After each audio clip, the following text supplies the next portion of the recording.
પ્રિય દર્શકો, શ્રી હરિ સ્વામિનારાયણ ભગવાન તો મોક્ષ આપે જ, એના સંતો દ્વારે પણ પ્રભુ જીવનું કલ્યાણ કરે. પણ એક નાનો સત્સંગી હરિભક્ત પણ શું કરી શકે, એનો પુરાવો તમને આજે દેવો છે.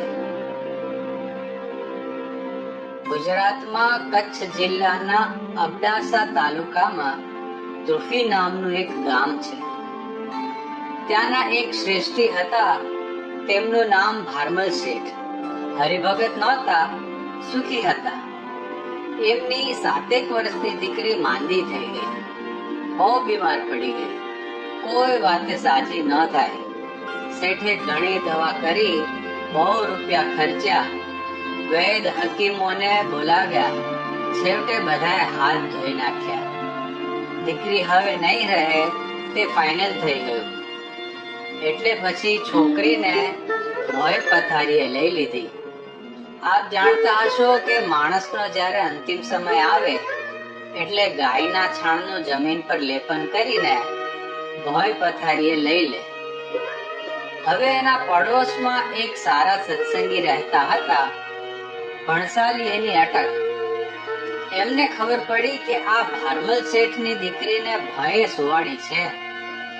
એટલે ભણસાલી હરિભગત હતા, એને એમ થયું કે આપણે સત્સંગી છીએ અને એના પાડોશી છીએ, તો કાંઈક એનું કલ્યાણ થાય એવું કરીએ.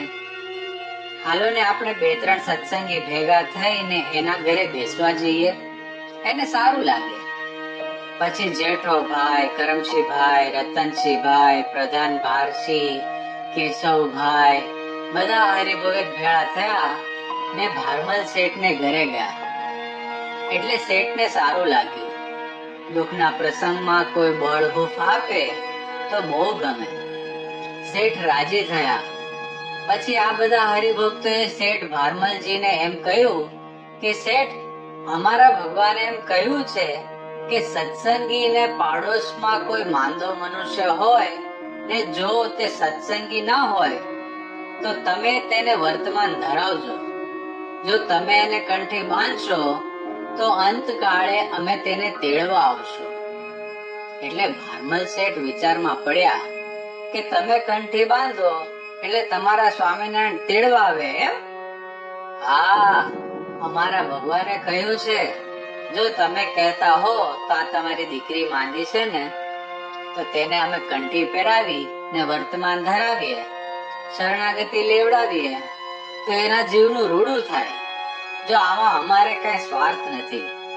ત્યારે ભારમલજીએ વિચાર કર્યો કે દીકરી તો હવે રહેવાની નથી, માટે મારી દીકરીનું રૂડું થાય તો બહુ સારું.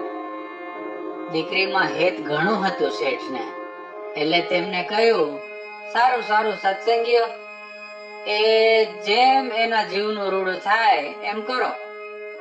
શેઠને એવો તો વિશ્વાસ જ નહીં કે ભગવાન તેડવા આવે, પણ એટલું એના મનમાં ખરું કે સારું તો થશે, આમાં ક્યાં ખોટું કરવાનું છે. એટલે સત્સંગીએ દીકરીને વર્તમાન ધરાવ્યા, હાથમાં પાણી લેવડાવી ને કાળ માયા પાપ કર્મ યમદૂત ભયાદમ શ્રી કૃષ્ણ દેવ શરણમ પ્રપન્નોસ્મિ સભાતુમમ એમ કહી કંઠી પહેરાવી, સ્વામિનારાયણ સ્વામિનારાયણ નામ લેવડાવ્યું. ત્યાં તો તે દીકરીનું પ્રારબ્ધ ફરી ગયું. દીકરી મનમાં સ્વામિનારાયણ સ્વામિનારાયણ ભજન કરે છે. જાણે થોડોક જ સમય ગયો અને ભગવાન તરત જ તેને તેડવા આવ્યા. આ દીકરીને સ્વામિનારાયણ ભગવાનના દર્શન થયા. છેલ્લા 4-5 દિવસથી કાંઈ જ નહીં બોલનારી દીકરી અચાનક જ આજ બોલવા માંડી કે અરે આ સ્વામિનારાયણ આવ્યા છે, જો સ્વામિનારાયણ આવ્યા છે, અરે જો સંતો સાથે આવ્યા છે. આમ બેઠી થઈને પગે લાગવા લાગી. એટલે સત્સંગીઓ બધા કે ક્યાં છે સ્વામિનારાયણ?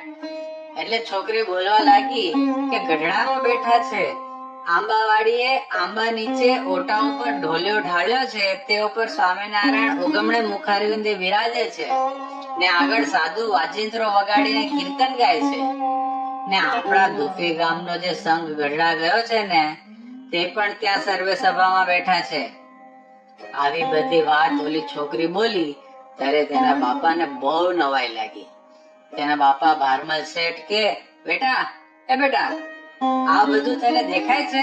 કે હા, મને તો અહીંયા જ દેખાય છે.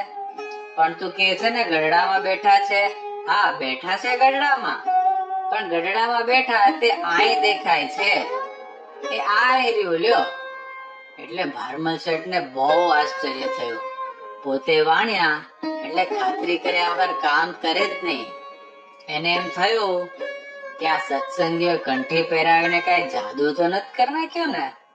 એટલે એને એની દીકરીને કહ્યું, બેટા તને આપણા ગામના ભક્તો ત્યાં બેઠા છે ઈ દેખાય છે? કે હા. તું એને ઓળખે છે ને? કે હા. તો એમને પૂછી જો કે સંઘ ક્યારે અહીંયા ગામમાં પાછો આવશે. ત્યારે છોકરીએ પેલા સંઘ વાળા ભક્તોને પૂછ્યું કે તમે બધા ધોફી પાછા ક્યારે આવશો? ત્યારે સંઘ વાળા તો કોઈ કઈ બોલ્યા જ નહીં. પણ મહારાજે સીધો જવાબ આપ્યો. મહારાજ કે, દીકરી તારા બાપાને કેજે આ સંઘ આજથી 10મે દિવસે ધોફી પહોંચશે. અહીંથી કાલે ચાલશે ને 10મે દિવસે તારે ગામ આવશે. આટલું સાંભળીને દીકરીએ તરત તેના બાપાને કહ્યું, એ પાપા, મહારાજ કે છે સંઘ કાલે ગઢડાથી નીકળી ને 10મે દિવસે આપણે ગામ પહોંચશે. એટલું કહીને દીકરી કે, લ્યો ત્યારે હવે હું મહારાજ સાથે ધામમાં જાઉં છું. એટલું કહેતાની સાથે દીકરીનો દેહ પડી ગયો. ભારમલ શેઠે વિધિવત દીકરીની અંતિમ ક્રિયા કરી. શેઠની વાણિયા બુદ્ધિ તે બરાબર ચકાસવાનું નક્કી કર્યું ને ચોક્કસ તિથિવાર ને સમય લખી રાખ્યા ને બહુ રાજી થયા. પ્રિય દર્શકો, આ બની ગયેલી વાત છે. પછી જ્યારે 10 દિવસ થયા ત્યારે આ ધુફી ગામનો સંઘ ગઢડેથી પાછો પોતાને ગામ આવ્યો. ભારમલ શેઠે તે બધા ભક્તોને બોલાવ્યા અને બધી વાત પૂછી. ત્યારે જેમ દીકરીએ વાત કરી હતી તેમ જ બરાબર બેસતી વાત આવી અને પછી એ શેઠને સાચું મનાયો. ભારમલ શેઠે એમ જાણ્યું કે અહો, આ દીકરીએ તો કાંઈ સેવા ને સત્સંગ નહોતા કર્યા. માત્ર આ સત્સંગી ભક્તોએ કંઠી પહેરાવી તેમાં તો તેમને ભગવાન પોતે ધામમાં તેડી ગયા. તો હું સેવા સત્સંગ કરીશ તો જરૂર પ્રભુ મારું કલ્યાણ કરશે જ.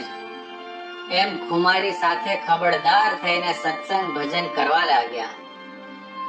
પ્રિય દર્શકો, આપણે પણ એ જ ખુમારી સાથે નિત્ય સેવા ભજન કરીએ તો 100% સ્વામિનારાયણ ભગવાન આપણને પણ લેવા આવશે જ. બસ એ જ સર્વને ભાવથી જય સ્વામિનારાયણ.